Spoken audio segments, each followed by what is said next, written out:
Hi, it's Miss Cannlebear again, and I am here to read to you the next chapter in Harry Potter and the Chamber of Secrets. That's chapter 6. But before we get to chapter 6, I want us to just remember what happened in chapter 5. Remember that Harry and Ron went to try to go to platform 9 3/4, but when they got there, something was closed. They couldn't get through the barrier. And so they had the brilliant idea of taking Ron's dad's flying enchanted car, following the Hogwarts train and getting Hogwarts that way. Of course, when they got there, the car wrecked into the Whomping Willow, and the Whomping Willow beat up the car, and the car ejected them, a little bruised, but still safely with all of their things. By the time they got into Hogwarts, there were also the sorting ceremony was happening.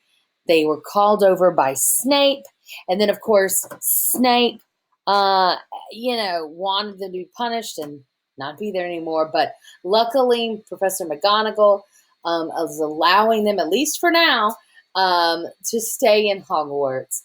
And that's and when they went back to their dormitories finally, they were kind of like heroes for doing something so brave. It was kind of stupid, if we're honest. So I want you to also think in your own mind and make a prediction of why you think that barrier was closed, but before it was supposed to be. So you think about that, and then we're going to read chapter 6, titled Gilderoy Lockhart. And when we look in this picture, I can see there's an owl. He looks a little rough. He's got this envelope in, and he looks kind of dead. So you can decide if you think this owl is dead, or think maybe back if we've met this owl before. So let's get reading. All right, here we go. The next day, however, Harry barely grinned once. They started going downhill from breakfast in the great hall. The 4 long house tables were laden with tureens of porridge, plates of kippers, that's a kind of sausage, mountains of toast, and dishes of eggs and bacon. Beneath the enchanted ceiling, today a dull, cloudy gray, Harry and Ron sat down at the Gryffindor table next to Hermione, who had her copy of Voyages with Vampires propped open against a milk jug. There was a slight stiffness in the way that she said morning, which told Harry that she was still disapproving of the way they had arrived. Neville Longbottom, on the other hand, greeted them cheerfully. Neville was a round-faced and accident-prone boy with the worst memory of anyone Harry had ever met. Post's due any minute. I think Gran's sending on a few things I forgot.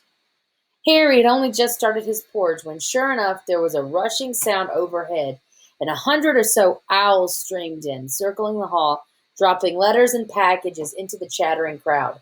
A big, lumpy parcel bounced off Neville's head, and a second later, something large and gray fell into Hermione's jug, spraying them all with milk and feathers. Something large and gray fell into her jug, her drinking glass. Let's see, what was it? Oh, said Ron, pulling the bedraggled owl out by the feet.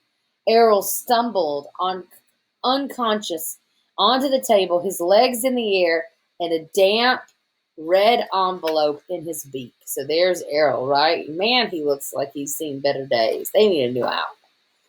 Oh no, Ron gasped. It's all right. He's alive, said Hermione, prodding Errol gently with the tip of her finger. It's not that. It's that. Ron was pointing at the red envelope. It looked quite ordinary to Harry. But Ron and Neville were both looking at it as though it might explode. What's the matter? Said Harry. She sent me a howler, said Ron faintly. You'd better open it, Ron, said Neville in a timid whisper. It'll be worse if you don't. My Gran sent me one once, and I ignored it, and he gulped. It was horrible. Harry looked at their petrified faces to the red envelope. What's a howler? He said, but Ron's whole attention was fixed on the letter, which had begun to smoke at the corner. Open it, said Neville urged. It'll be over in a few minutes. Ron stretched out a shaking hand. eased the envelope from Errol's beak and slid it open. Neville stuck his fingers in his ears, and a split second later, Harry knew why. He thought for a moment it had exploded. A roar of sound filled the huge hall, shaking dust from the ceiling. Stealing the car! I wouldn't have been surprised if they'd expelled you. You wait till I get a hold of you. I don't suppose you stopped to think of what your father and I went through when we saw it had gone. Mrs. Weasley's yells, 100 times louder than usual, made the plates and spoons rattle on the table and echo deafeningly off the walls. People throughout the hall were swiveling around to see who had received the howler.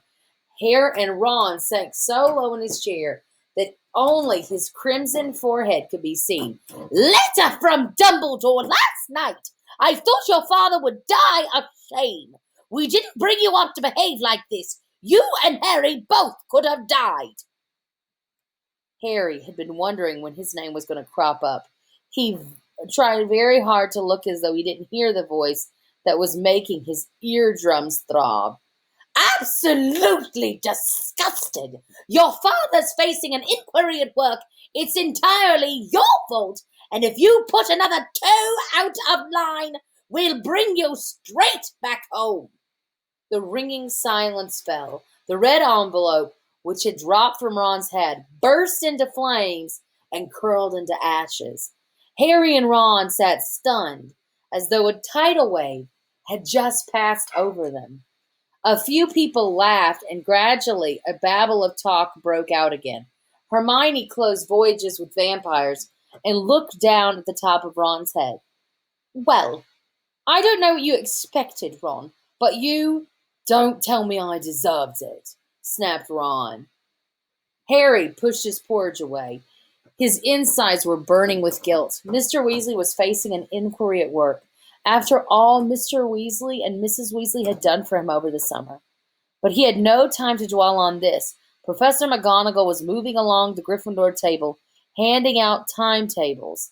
Harry took his and saw that they had double herbology, with the Hufflepuffs first. Harry, Ron, and Hermione left the castle together, crossed the vegetable patch, and made for the greenhouses, where the magical plants were kept. At least the Howler had done one good thing. Hermione seemed to think that they had now been punished enough and was being perfectly friendly again.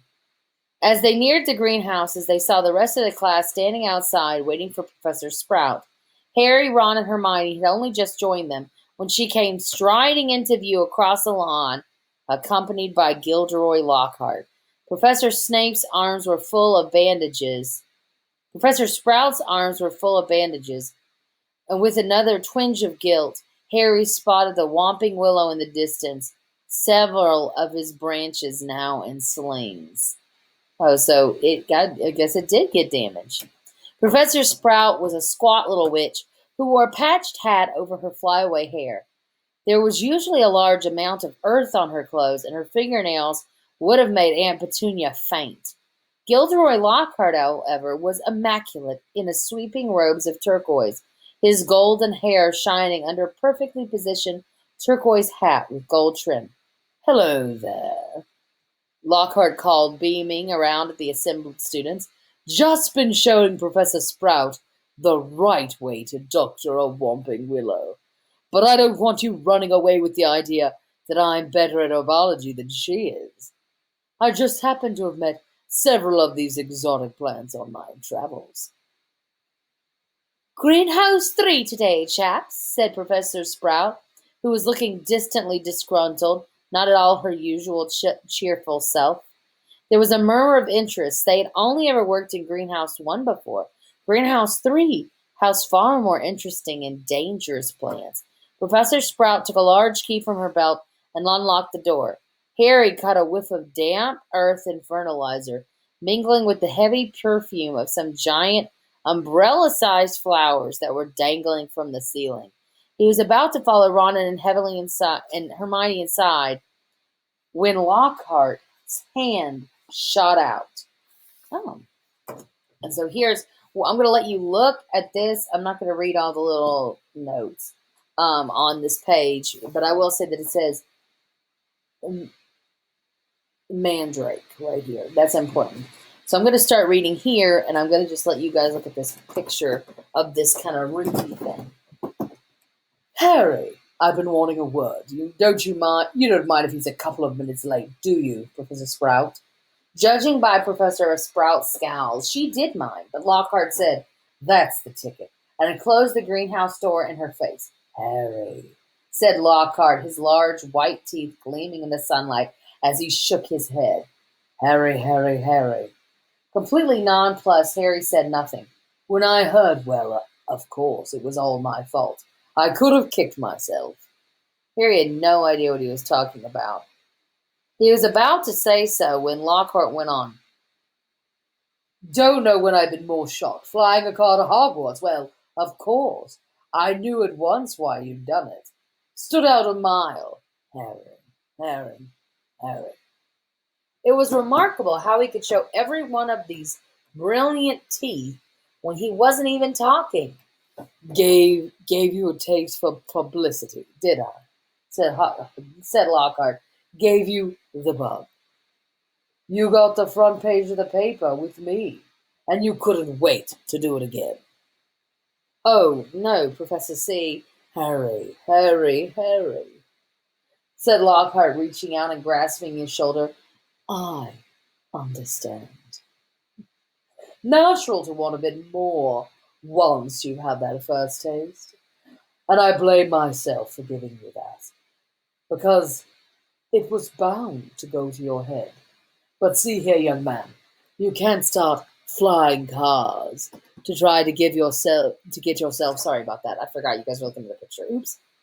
Can't start flying cars to try to get yourself noticed. Calm down, all right. Plenty of time for all that when you're older, yes, yes. I know what you're thinking. It's all right for him. He's an internationally famous wizard already. But when I was 12, I was just as much of a nobody as you are now. In fact, I'd say I was even more of a nobody. I mean, a few people have heard of you, haven't they? With all that business with he who must not be named. He glanced at the lightning scar on Harry's forehead. I know. It's not quite as good as winning, which is we. I know. It's not quite as good as uh, as winning Which Weekly's Most Charming Smile award 5 times in a row, as I have. But it's a start, Harry. Harry, it's a start. So, he gave Harry a hearty wink and strode off. Harry stood stunned for several seconds. Then, remembering he was supposed to be in the greenhouse, he opened the door and slid inside. Professor Sprout was standing behind a trestle bench in the center of the greenhouse. About 20 pairs of different colored ear muffs were lying on the bench. When Harry had taken his place between Ron and Hermione, she said, We'll be reporting mandrakes today. Now, who can tell me the properties of the mandrake? To nobody's surprise, Hermione's hand was first in the air. Mandrake, or mandragora, is a powerful restorative, said Hermione, sounding as usual as though she had swallowed, and here we go back. Swallowed the textbook. It is used to return people who have been transfigured or cursed to their original state. Excellent. 10 points to Gryffindor, said Professor Sprout. The mandrake forms an essential part of most antidotes. It is also, however, dangerous. And who can tell me why? Hermione's hand narrowly missed Harry's glasses as it shot up again. Excuse me. The cry of the mandrake is fatal to anyone who hears it, she answered promptly. Precisely. Take another 10 points, said Professor Sprout. Now, the mandrakes we have here are all still very young. She pointed to a row of deep trays as she spoke, and everyone shuffled forward to see a better look. 100 or so Tufty little plants, purplish green in color, were growing there in rows. They looked quite unremarkable to Harry, who didn't have the slightest idea of what Hermione meant by the cry of the mandrake. "Everyone take a pair of earmuffs," said Professor Sprout. There was a scramble as everyone tried to seize a pair that wasn't pink and fluffy. "When I tell you to put them on, make sure your ears are completely covered," said Professor Sprout. "When it's safe to remove them, I will give you a thumbs up. Right, earmuffs on." Harry snapped the earmuffs over his ears. They shut out sound completely. Professor Sprout put a fluffy pair over her own ears, rolled up the sleeves of her robes, grasped one of the tufted plants firmly, and pulled hard. Harry let out a gasp of surprise that no one could hear. Instead of roots, a small, muddy, and extremely ugly baby popped out of the earth. The leaves were growing right out of its head. He had a pale green, molted skin and was clearly bawling at the top of his lungs. Professor Sprout took the large plant pot from under the table and plunged the mandrake into it, burying him in the dark, damp compost until only the tufted leaves were visible. Professor Sprout dusted off her hands and gave them the thumbs up and removed her own earmuffs. "As our mandrakes are only seedlings, their cries won't kill you yet," she said calmly, as though she had just done nothing more exciting than water a begonia. "However, they will knock you out for several hours, and as I'm sure none of you want to miss your first day back, you make sure your earmuffs are securely in place while you work. I will attract your attention when it is time to pack up. Forward to a tray. There is a large supply of pots here. Compost in the racks over there. Be careful of the venomous tentacula. It's teething." She gave a sharp slap to a spiky, dark red plant as she spoke, making it draw the long feelers out that it had been inching sneakily over her shoulder. Harry and Ron were joined. Harry and Ron were joined at their tray by a curly-haired Hufflepuff boy Harry knew by sight, but had never spoken to. "Justin Finch Fletchley," he said brightly, shaking Harry's hand. "I know who you are, of course. You're the famous Harry Potter, and you're Hermione Granger, always topping everything." Hermione beamed as she had shaken too. "And Ron Weasley, wasn't that your flying car?" Ron didn't smile. The howler was still in his mind. "That Lockhart's something, isn't he?" said Justin happily, as they began filling their plant pots with dragon dung compost. "Awfully brave chap. Have you read his books? I'd have died of fear if I'd been cornered by a telephone box, if I'd been cornered in a telephone box by a werewolf. But he stayed cool, and zap, just fantastic." "Oh, my name was down for Eton, you know. I can't tell you how glad I am I came here instead. Of course, Mother was slightly disappointed, but since I made her read Lockhart's books, I think she's begun to see how useful it'll be to have a fully trained wizard in the family." After that, they didn't have much chance to talk. Their earmuffs were back on, and they needed to concentrate on the mandrakes. Professor Sprout had made it look extremely easy, but it wasn't. The mandrakes didn't like coming out of the earth, but didn't seem to want to go back into it either. They squirmed and kicked and flailed their sharp little fists and gnashed their teeth. Harry spent 10 whole minutes trying to squash a particularly fat one into a pot. By the end of class, Harry, like everyone else, was sweaty, aching, and covered in earth. They traipsed back to the castle for a quick wash, and then the Gryffindors hurried off the Transfiguration. Professor McGonagall's classes were always hard work, but today was especially difficult. Everything Harry learned the last year seemed to have been leaked out of his head during the summer, and he was supposed to be turning a beetle into a button. But all he managed to do was to give a beetle a lot of exercise as it scuttled over the desktop to avoid his wand. Ron was having far worse problems. He had patched up his wand with some borrowed spello tape, but it seemed to be damaged beyond repair. It kept cracking and sparking at odd moments. And every time Ron tried to transfigure his beetle, it engulfed him in thick gray smoke which smelled of rotten eggs. Unable to see what he was doing, Ron Ron accidentally squashed his beetle with his elbow and had to ask for a new one. Professor McGonagall wasn't pleased. Harry was relieved to hear that the lunch bell. His brain felt like a wrung sponge. Everyone filed out of the classroom except him and Ron, who was whacking his wand furiously on the desk. Stupid, useless thing. Right home for another one, Harry suggested as the wand let off another volley of bangs like a firecracker. Oh, yeah, just and get another howler back, said Ron, stuffing the now hissing wand into his bag. It's all your fault you got your wand snapped. They went down to lunch where Ron's mood was not improved by Hermione showing them a handful of perfect coat buttons she had produced in Transfiguration. What do we got this afternoon? Oh, what do we got this afternoon? Said Harry, hastily changing the subject. Defense against the dark arts, said Hermione at once. Why? Demanded Ron, seeing her timetable. Have you outlined all of Lockhart's lessons with little hearts? Hermione snatched the timetable back and flushing furiously. So in this case, I just want us to pause and talk about what a timetable means. In Harry Potter in England, a timetable basically means the schedule that you follow at school. All right, so that's what it is. Just so you know. Not a timetable like multiplication. Hermione snatched the timetable back, flushing furiously. They finished, lunch, and went outside into the overcast courtyard. Hermione sat down on a step and buried her nose into voyages with vampires again. Harry and Ron stood outside talking about Quidditch for several minutes. Before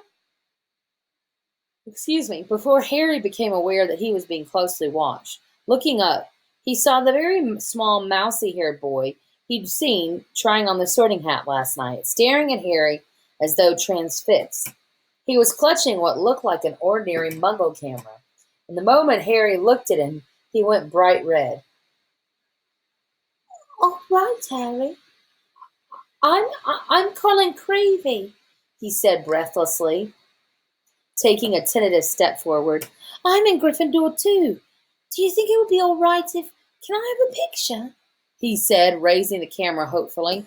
"A picture?" said Harry blankly. "So I can prove I've met you." Colin Creevy eagerly edging further forwards. "I know all about you. Everyone's told me. I know how you survived when you know who tried to kill you, and how he disappeared, and everything, and how you've got the lightning scar on your forehead." His eyes raked Harry's hairline. "And the boy in my dormitory said if I develop the film in the right potion, the pictures'll move." Colin drew a great shuddering breath of excitement and said, "It's brilliant here, isn't it? I never knew all the odd stuff I could do was magic until I got a letter from Hogwarts. My dad's a milkman, so he couldn't believe it either. I'm taking loads of pictures to send home to him. It'd be good if I had one of you." He looked imploringly at Harry. "Maybe your friend could take it and I could stand next to you, and then you could sign it." "Signed photos? Are you giving out signed photos, Potter?" Loud and scathing, Draco Malfoy's voice echoed around the courtyard. He had stopped right behind Colin, flanked, as he always was at Hogwarts, by his large and thuggish cronies Crabbe and Goyle. "Everybody queue up!" Malfoy roared to the crowd. "Harry Potter's giving out signed photos." "No, I'm not," said Harry angrily, his fists clenched. "Shut up, Malfoy." "You're just jealous," piped up Colin, whose entire body was about as thick as Crabbe's neck. "Jealous," said Malfoy, who didn't need to shout any more. More than half of the courtyard was listening in. "Of what?" "I don't want a foul scar across my forehead. Thanks. And I don't think getting your head cut open means you're that special myself." Crabbe and Goyle were sniggering, thus laughing stupidly. "Eat slugs, Malfoy," said Ron angrily. Crabbe stopped laughing and started rubbing his conquer like Knuckles in a menacing way.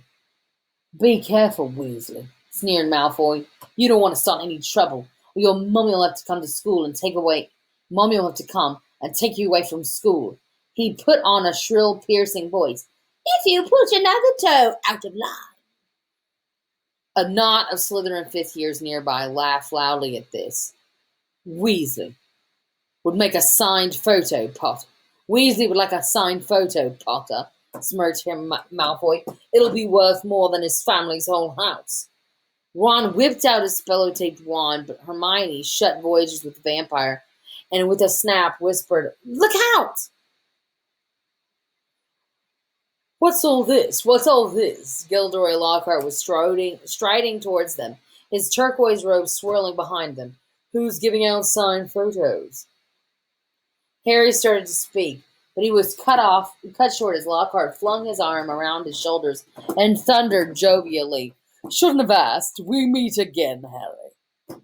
Pinned to Lockhart's side and burning with humiliation, Harry saw Malfoy slide smirkingly back into the crowd. Come on then, Mr. Creevy, said Lockhart, beaming at Colin. A double portrait. Can't say any fairer than that. And we'll both sign it for you. Colin fumbled for his camera, then took the picture as the bell rang behind them, signaling the start of the afternoon classes. Off you go. Move along there. Lockhart called out to the crowd, and he set off back to the castle with Harry, who was wishing he knew a good vanishing spell still clasped to his side. A word to the wise, Harry, said Lockhart paternally as they entered the building through a side door. I covered up for you back there with young Creevy.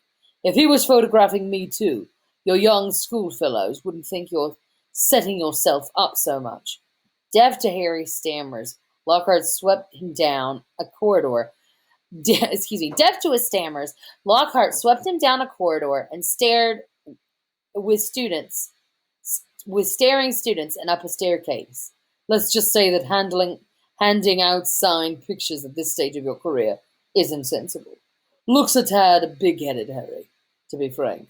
There may well be a time when, like me, you need to keep a stack handy wherever you go, but, he gave a little chortle, I don't think you're there quite yet. They had reached Lockhart's classroom, and Harry let go at last. Harry yanked his robe straight and headed for the seat at the very back of the class, where he busied himself with piling all 7 of Lockhart's books in front of him, so that he could avoid looking at the real thing. The rest of the class came clattering in, and Ron and Hermione sat down on either side of Harry. You could have fried an egg on your face, said Ron. You better hope Creevy doesn't meet Ginny. They'll be starting a Harry Potter fan club. Shut up, said Harry. The last thing he needed was for Lockhart to hear the phrase Harry Potter fan club. When the whole class was seated, Lockhart cleared his throat and silence fell. He reached forward, picked up Neville Longbottom's copies of Travels with Trolls, and held it up to show his own winking portrait on the front. Me, he said, pointing at it, winking as well. Gilderoy Lockhart, Order of Merlin, 3rd class, honorary member of the Dark Force Defense League, and 5-time winner of Witch Weekly's Most Charming Smile Award. But I don't talk about that. I didn't get rid of the band-on Banshee by smiling at her. He waited for them to laugh. A few people smiled weakly. I see you've all bought my complete set of books. Well done. I thought we'd start today with a little quiz. Nothing to worry about. Just to check how well you've read them. How much you've taken in. When he handed out the test papers, he returned to the front of the class and said, You have 30 minutes. Start now. Harry looked at his paper and read. 1. What is Gilderoy Lockhart's favorite color? 2. What is Gilderoy Lockhart's secret ambition? 3. What, in your opinion, is Gilderoy Lockhart's greatest achievement today? On and on it went over 3 sides of paper, right down to 54. When is Gilderoy Lockhart's birthday, and what would his ideal gift be? Half an hour later, Lockhart collected all the papers and rifled through them in the front of the class. Tut, tut. Hardly any of you remembered my favorite color is lilac. I say so in a year with a Yeti. And a few of you need to read Wanderings with Werewolves more carefully. I clearly state in chapter 12 that my ideal birthday gift would be harmony between old magic and non magic people. Although I wouldn't say no to a bottle of Ogden's Old Fire whiskey. He gave them another roguish wink. And Ron was now staring at Lockhart with an expression of disbelief on his face. Seamus Finnegan and Dean Thomas, who were sitting in front, were shaking with silent laughter. Hermione, on the other hand, was listening to Lockhart with rapt attention, and he gave a start when he mentioned her name. Ah, but Miss Hermione Granger knew my secret ambition is to rid the world of evil and market my own range of hair care potions. Good girl. In fact, he flipped her paper over. Full marks. Where is Miss Hermione Granger? Hermione raised a trembling hand. Excellent, beamed Lockhart. Quite excellent. Take 10 points for Gryffindor. And so to business. He bent down behind his desk and lifted a large covered cage. Now, be warned. It is my job to arm you against the foulest creatures known to wizardkind. You may find yourself facing your worst fears in this room. Know only that no harm can befall you whilst I am here. All I ask is that you remain calm. In spite of himself, Harry leaned around his pile of books for a better look at the cage. Dean and Seamus had stopped laughing now. Neville was cowering in his front row seat. I must ask you not to scream, said Lockhart in a low voice. It might provoke them. As the whole class held its breath, Lockhart whipped off the cover. Yes, he said dramatically, freshly caught Cornish pixies. Seamus Finnegan couldn't control himself. He let out a snort of laughter, which even Lockhart couldn't mistake for a scream of terror. Yes, he smiled at Seamus. Well, they're not very dangerous, are they? Seamus choked. Don't be so sure, said Lockhart, wagging a finger annoyingly at Seamus. Devilish, tricky little blighters they can be. The pixies were electric blue at about 8 inches high, with pointed faces and voices so shrill it was like listening to a lot of budgies arguing. At the moment, the cover had, and I believe a budgie is a whistle, but I might be wrong. Had been removed. They started jabbering and rocketing around, rattling the bars and pulling bizarre faces at people nearest them. Right then, said Lockhart loudly, let's see what you can make of them. And he opened the cage. It was pandemonium. The pixies shot in every direction like rockets. 2 of them seized Neville by the ears and lifted him into the air. Several shot around the room shot straight through the window, showering the back row with broken glass. The rest proceeded to wreck the classroom more effectively than a rampaging rhino. They grabbed ink bottles and sprayed the class with them, shredded books and papers, tore pictures off the walls, upended the waste bin, grabbed bags and books and threw them out of the smashed window.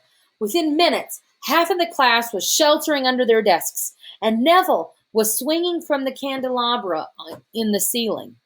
Come now, round them up, they're only pixies, shouted Lockhart shouted. He rolled up his sleeves, brandished his wand, and bellowed, Poughkeepsie Pestanomi. It had absolutely no effect. One of the pixies seized Lockhart's wand and threw it out of the window, too.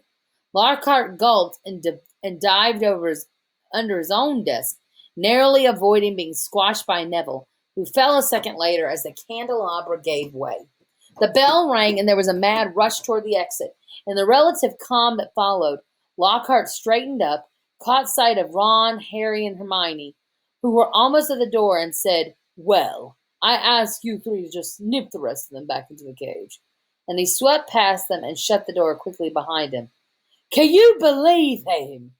Roared Ron, as one of the remaining pixies bit him painfully on the ear. He just wants to give us some hands-on experience, said Hermione, immobilizing two pixies at once with a clever freezing charm and stuffing them back into their cage.